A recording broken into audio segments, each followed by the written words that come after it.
myfullname.com. Interesting. Fimbo Papa says, from Ashia, he's really a good blogger and I really look up to him. In Shamba, Andy says, good morning, Mr. Andy. Kudos to you for the good work. Please ask Ameyaw if Shatta Wale stepped on his toe because he was #1 critic of him, always writing negative stories and why? What triggered that feud between him and Shatta? Did you guys have any? Let me use this opportunity. Hopefully this will be the last time we clarify this thing. So I don't remember doing so much negative criticism of Shatta. I don't think. Abusia me na wase na me fan check simfi mega TV aso ye fa mro bibia uti news o hwe update abrena brain na yebeda wase na etwa kuruse da abusia pesra wa da unya subscribe ya bomodina na phone saka subscribe button na ten notification bell on na e bebo na abrena brain na no beti ye nkan ma ye nso ate wonka ma bibia ko wa no wati ase yes na ene ye blogger ni dindi Ameyaw Debra wati ase odin sembi aba betudwa Efa eye abrante Shatta Wale hu na nsema o kan ni mususu o se Shatta Wale bra na o creative stories no o creative stories fa Shatta Wale hu Shatta Wale threaten so obeden obekunu wati ase obeje ne craft ni nsem na o kan sem bebre e wo platform no so abusua bepese me no ye ko na yekuti nsema eye blogger o mo fe na Ameyaw Debra yes oni no the screen ni no ye ko ekuti nsema o kan myfullname.com. Interesting. Fimbo Papa says, from Ashia, he's really a good blogger and I really look up to him. In Shamba, Andy says, good morning, Mr. Andy. Kudos to you for the good work. Please ask Ameyaw if Shatta Wale stepped on his toe because he was #1 critic of him, always writing negative stories and why? What triggered that feud between him and Shatta? Did you guys have any? Let me use this opportunity. Hopefully this will be the last time we clarify this thing. So I don't remember doing so much negative criticism of Shatta. I don't think so. And in fact, I remember the time that the VGMA thing happened, the chaos that now gave that rebirth. I had not seen him a very long time. And that time I was doing my own photography and everything. So when I saw him, I was really happy. I took pictures and everything was on my phone, on my camera. I have never been in the position to say, let me bring him down. But I think in the beginning, there was a lot of back and forth between him, Samini, and so there was that, everything was like, we are fighting. I don't think I paid so much attention to that. So there was one time, there was an article Ghana Web did about an event that took place. I wasn't there. So I just recarried that topic. And then he calls me and says that he's noticed that I don't like him. I'm on the side of Samini. I'm like, really? That's never. I don't wake up and think I'm going to take sides because, trust me, that's not. That's thing I think about. So we spoke back and forth, and then basically that conversation ends like, if you value your life, don't write about me. Wow. So I blacklisted him for almost 7 years. Not even mentioning his name anywhere, unless it's a promotion, an event, and I've been paid and he's performing, so you have to put it. So that was the relationship. It wasn't like you are intentionally. No, it was never. And if one of the biggest artists, you can choose not to write for him for 7 good years and you still thrive, then it shows you I don't really care about that. That's not what makes me grow as a business. And so when I hear people say that, I think sometimes people listen to different bits of conversations and they form that in their minds. But personally, I've never been in a position to want to bring someone down and not Shatta. You mentioned that the final submission was, if you value your life, don't write anything about me. Mm-hmm. Were you scared? Not really. Did you report anything of the sort? I didn't. But you didn't feel threatened? I didn't, because I think he had the request that don't write about me, and that's something I can easily do. But they put a caveat.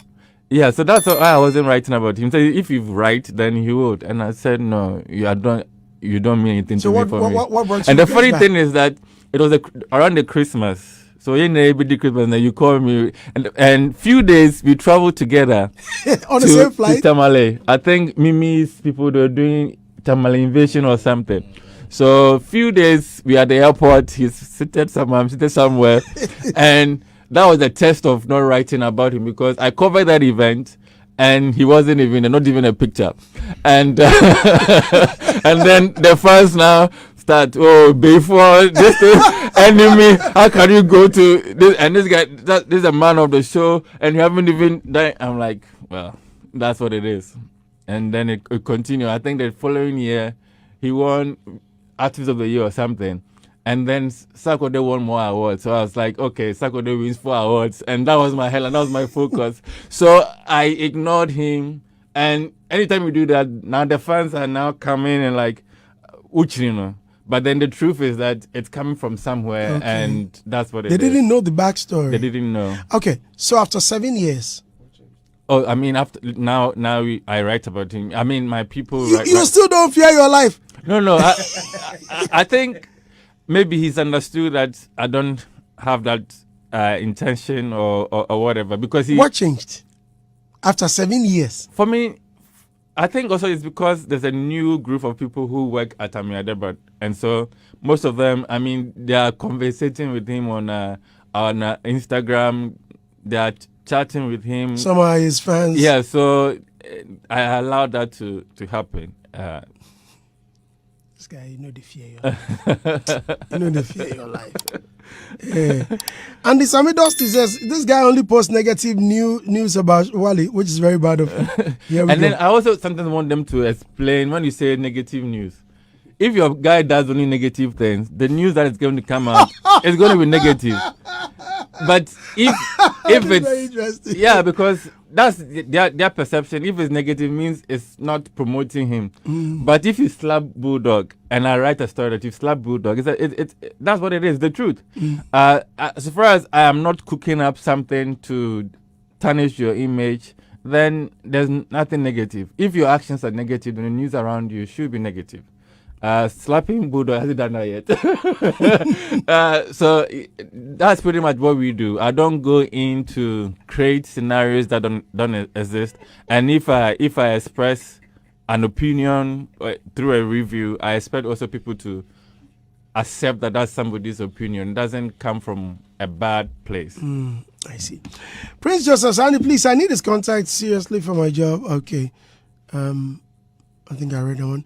Brass Solo says, I'm King Solomon watching from Sydney West. Kwame Danso, my greetings to you, Andy and Anake.